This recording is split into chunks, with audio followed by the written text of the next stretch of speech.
Hej, det her er gruppen med Max, Asta og Andrea. Og vi skal i dag tegne en Euler-linje. Og Euler-linjen, det er linje, som går igennem i en trekant i midtnormalens skæringspunkt, eller midtnormalens skæringspunkt i en trekant, og medianernes skæringspunkt, og højdernes skæringspunkt i en trekant.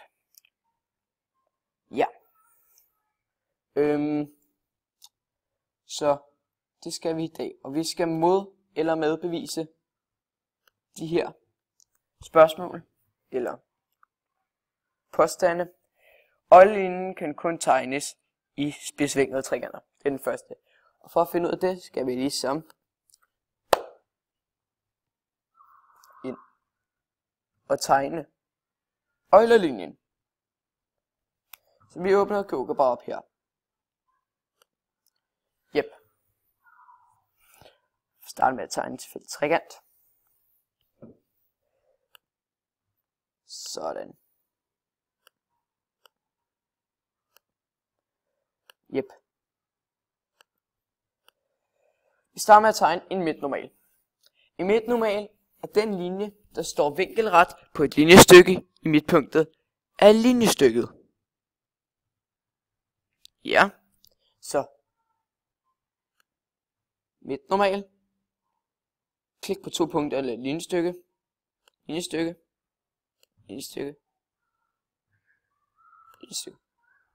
Og så skal vi finde skæringspunktet for de 3 linjer. Bum, det der. Yep.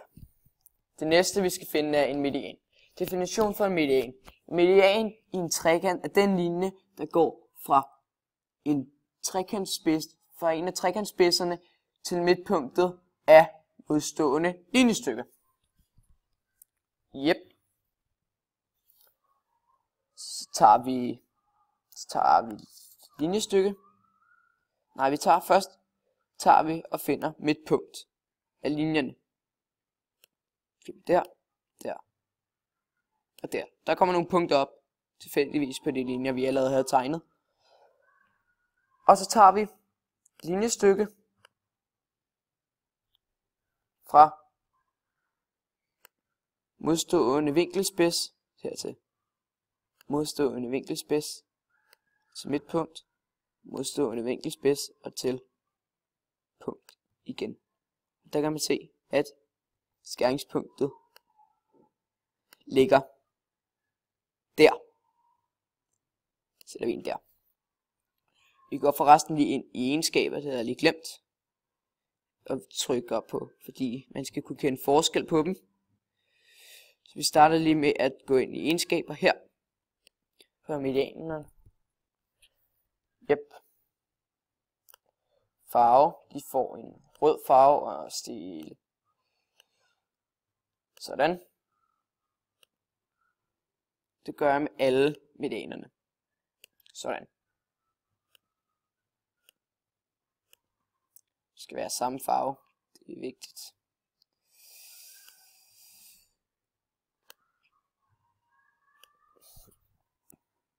Senest der. Så skriver vi lige et tekstfelt her, så ved det.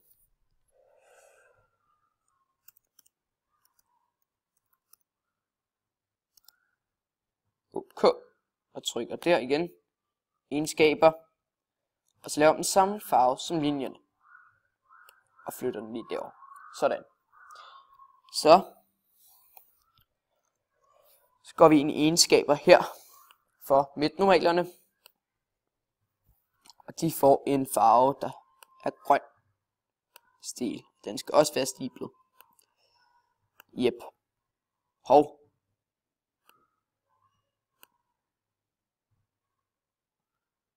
Ja, vi tager den lige tilbage her igen. Sådan. Så skal jeg sikre på, at vi kun tager den linje. Okay, en stil. Der. Farve. Vi havde talt om grøn her, ikke? Sådan. Yep. Og tager vi her igen egenskaber.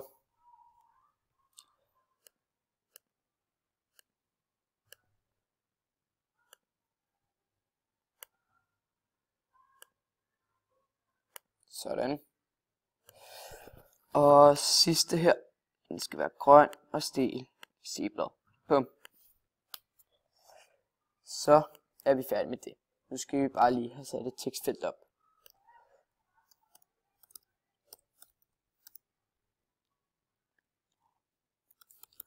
Sådan. Bum. Indskaber. Der. Farve. Grøn. Flytter den lige under her. Det næste vi skal er at finde højderne. Alle højderne i trekanten. Yes. En højde i en trekant er det linjestykke, der går fra en af trekantspidserne vinkelret ned til modstående linjestykke. Det punkt, hvor den vinkelrette linje møder linjestykket, kaldes højdens fodpunkt. Højderne i en trekant skærer hinanden på et punkt. Så, vi skal finde skæringspunktet for alle tre højder i trekanten. Det er, så skal vi under her og finde vinkelret linje. Herpå, der, derpå, der, derpå, der. Og så finder vi lige skæringsværktøj. Der. Der er man sat skæringspunktet for de tre højder i trekanten. Yep. Og som vi gjorde med de andre, så skal vi også lige sørge for, at vi skal kende forskel på dem. Så vi tager her, vi giver den en farve, vi giver den blå, og stiplet. Der. Yes. Og det sidste. Så lige for kun af linjen, ikke hele trekanten, så bliver det noget rød ligesom før. Sådan. Og så tager vi lige et tekstfelt. Der. Højderne. Bum, bum. Og egenskaber og indre farven. Sådan. Så har vi sådan set alle de tre skæringspunkter. Vi skulle bevise, om Euler-linjen kun kan tegnes i spidsvinklede trekanter. Så nu skal vi tegne Euler-linjen. Det er et linjestykke, eller en linje, der går igennem alle de tre skæringspunkter. Sådan. Vi skulle bevise, om den kunne være kun i spidsvinklede trekanter. Så flytter vi her. Vi skal flytte. Sådan. Som du kan se, kan den være i alle former for trekanter. Linjen bliver ved med at ligge på alle tre punkter. Så Euler-linjen kan være i alle trekanter.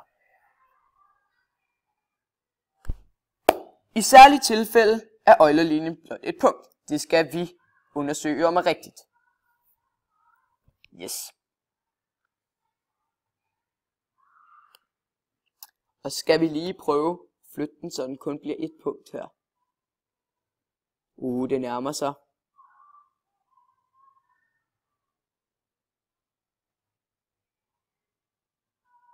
Ja, der er det. Se, alle tre skæringspunkter, punkt D, punkt H og punkt I, det er samlet på et punkt. Så ja, i nogle tilfælde kan Euler-linjen blot bære et punkt. Jep. Så har vi modbevist eller bevist de to første punkter. Vi skal til tredje. Vinkelhalveringslinjens skæringspunkt ligger også på Euler-linjen. Vinkelhalveringslinjen. En vinkelhalveringslinje er den linje, der går fra vinkelspidsen og deler vinklen i to lige store dele. Altså, hvis man deler en vinkel, der er 90 grader, så deler den i 45 grader. Yep. Det skal vi lige finde ud af her. Vi går og finder vinkelværingslinje. Klik på 3 punkter eller 2 linjer. Klikker punkt, punkt og punkt. Klikker vi nyt punkt til at starte med, og der, og så klikker vi fra A, der og der. Så synes jeg lige, at vi skulle til at fjerne, så de ikke alle sammen mødes på samme punkt.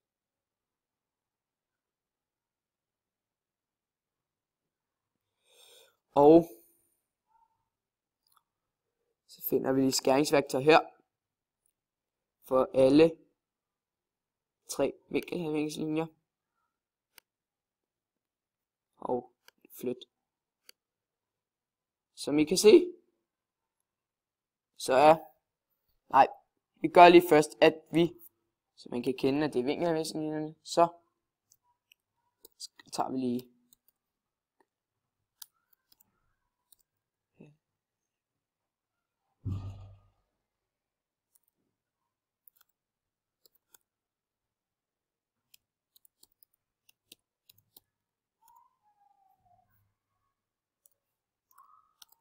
sådan. Og vi flytter den lige herover, så ved man også, at de sorte linjer er vinkelhalveringslinjerne. Og som I kan se, så ligger vinkelhalveringslinjerne nogle gange på Euler-linjen. Nogle gange. Ikke altid. Her er vinkelhalveringslinjens skæringspunkt, og her er Euler-linjen. Så ikke helt, men jeg kan selvfølgelig godt få den til at ramme. Der rammer den. Ja. Så både og. Vinkelhalveringslinjernes skæringspunkt ligger nogle gange på Euler-linjen, og nogle gange ikke. Det er meget forskelligt. Jep. Vi skal til sidste punkt, og vi har ikke så meget tid tilbage, så vi skal skynde os. Der er et fast forhold mellem linjestykkerne, mellem skæringspunkterne. Jep, det skal vi så ved eller modbevise. Bum. Her. Og vi tager lige og fjerner vinkelhalveringslinjerne.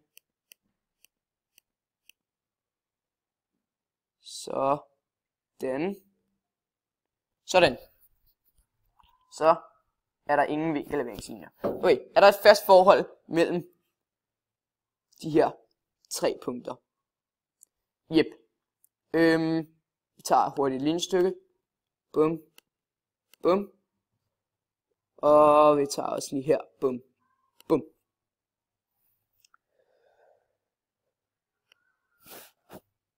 Ja, og vi går her i længde. Længde der. Længde der. Nej, kom nu. Der. Og tager den lige om her.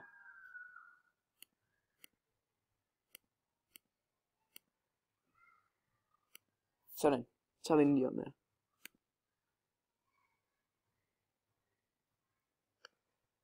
Og det kører ikke så godt nu.